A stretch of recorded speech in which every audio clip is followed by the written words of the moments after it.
पता है हम सबके शहरों में इतने सारे मॉन्यूमेंट्स, इतनी सारी जगहें होती है देखने की, लेकिन फॉर सम रीज़न हम एक पूरा लाइफ टाइम बिता देते हैं और देखते ही नहीं है, क्योंकि हमें तो लगता है यार अपने ही शहर में है, फिर किसी दिन देख लेंगे, और वो फिर किसी दिन तो कभी आता ही नहीं है ना। थैंक गॉड आज हम निकला है। बहरहाल इसी के साथ चलिए सुमन इंदौरी का रुख करते हैं। वहाँ पर सुमन ने अपने देवर को जोरदार तमाचा जड़ दिया है, नॉट विदाउट अ रीज़न, क्योंकि तीर्थ ने तो धुलाई ही कर दी है।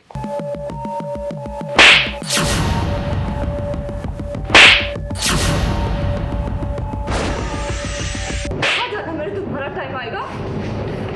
आ गया, बड़े हीरो बन गए थे ना मेरी बहन को फंसा के। हीरो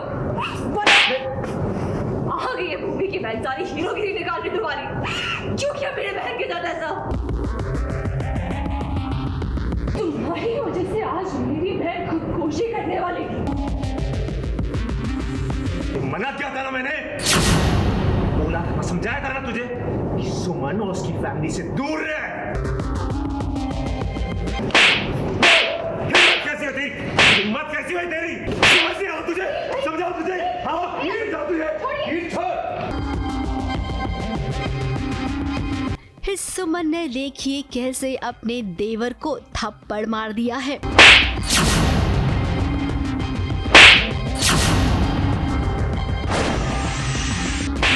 अब ये थप्पड़ ऐसा नहीं है कि उसने पहली बार मारा है। इससे पहले भी जब भूमि पर हमला हुआ था तब भी सुमन ने समझाया था अपने देवर को, लेकिन देवर है कि मानता ही नहीं है।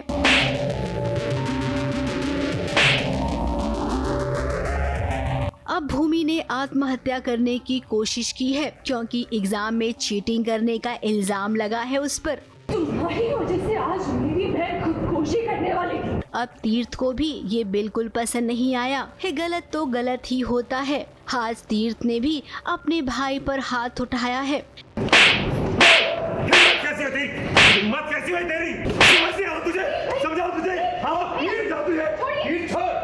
पति पत्नी दोनों ही एक दूसरे का साथ दे रहे हैं। ये देखकर इस ससुर जी को गुस्सा आ गया है।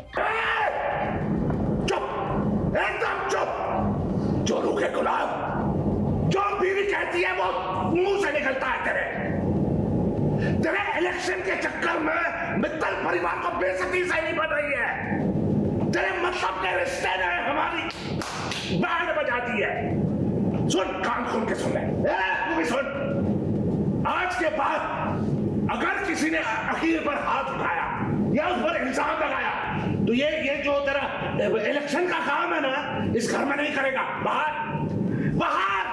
अब ससुर जी और देविका ने पहले से ही छोटे बेटे को गलत परवरिश दी है, जिसका नतीजा आज सबके सामने है। अब सुमन अपना भाई तो खो चुकी है लेकिन बहन को नहीं खोना चाहती है। अब अगर उसकी बहन को कुछ हुआ तो बाय गॉड वो छोड़ेगी नहीं तीर्थ के भाई को।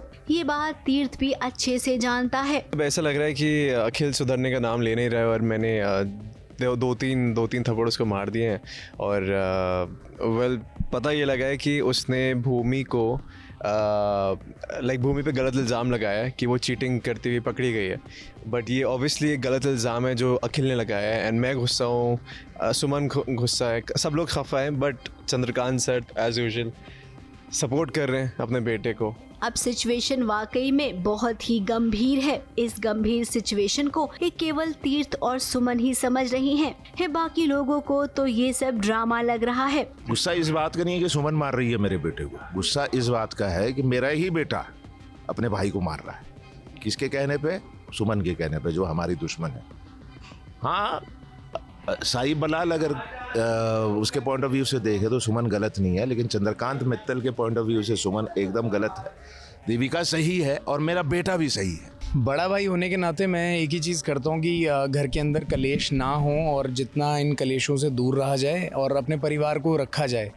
सो अभी जैसे तीर्थ और अखिल के बीच में लड़ाई हो जाती है, तीर्थ और अखिल के बीच में, तो उस टाइम पे मैं बीच में आता हूँ और इन दोनों को पीछे हटाता हूँ। अब देखिए सुमन और तीर्थ के बीच में ये जो अनबन चल रही थी, लगता है भूमि के केस को लेकर अब एक बार फिर से दोनों एक साथ हो जाएंगे और कहीं न कहीं फिर तीर्थ को अपने किए पर पछतावा भी होगा कि वो अब तक सुमन के साथ जो कर रहा था वो बिल्कुल सही नहीं था। ABP news report.